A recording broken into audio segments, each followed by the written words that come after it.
एक गरीब मां की तपस्या, उसके बेटे की पीड़ा, ये शाही खानदानों में पैदा हुए युवराज नहीं समझ सकते। कोई पिछड़ा, अति पिछड़ा आगे बढ़ जाए, ये कांग्रेस को तो कभी बर्दाश्त नहीं हुआ।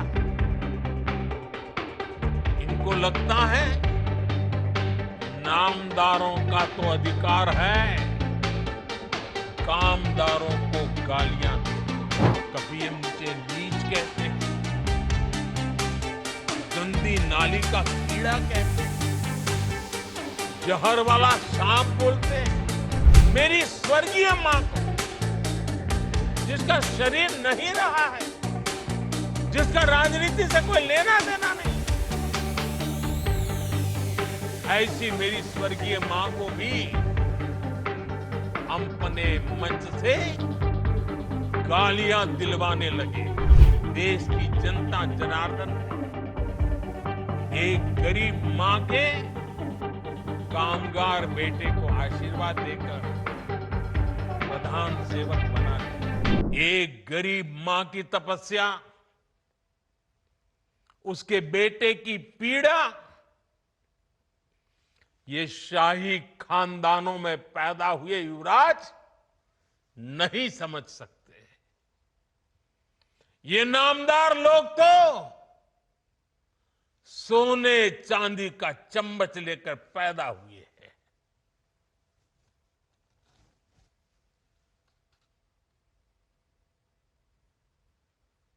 वो तो यही मानते हैं कि देश और बिहार की सत्ता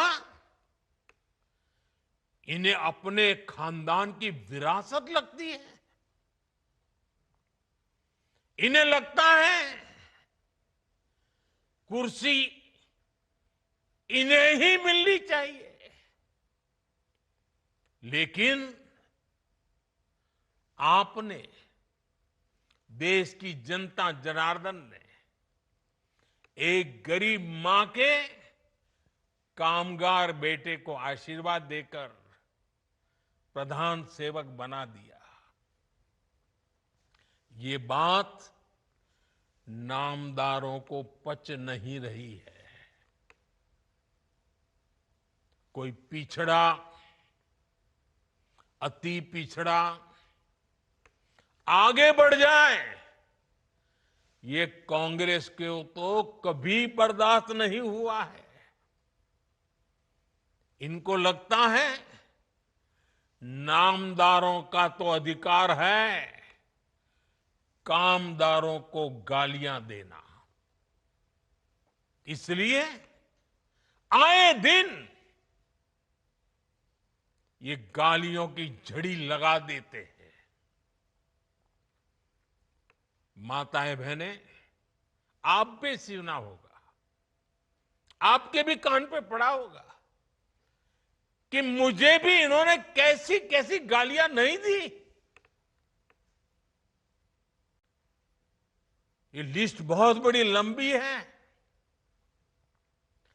और उनका कोई बड़ा नेता भी ये गालियां देने में बाकी नहीं रहा है। ये नफरत, ये नामदारों का अहंकार, ये कामदार के खिलाफ गाली बनकर के फूटता रहता है। कभी ये मुझे नीच कहते हैं, गंदी नाली का कीड़ा कहते हैं, जहर वाला सांप बोलते हैं।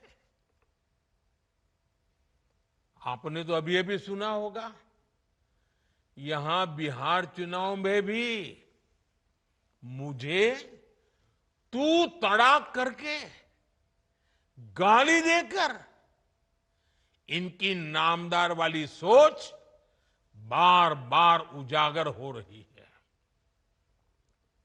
और इसी सोच की वजह से ये लोग अब मेरी स्वर्गीय मां को, जिसका शरीर नहीं रहा है, जिसका राजनीति से कोई लेना देना नहीं है, ऐसी मेरी स्वर्गीय मां को भी अपने मंच से गालियां दिलवाने लगे।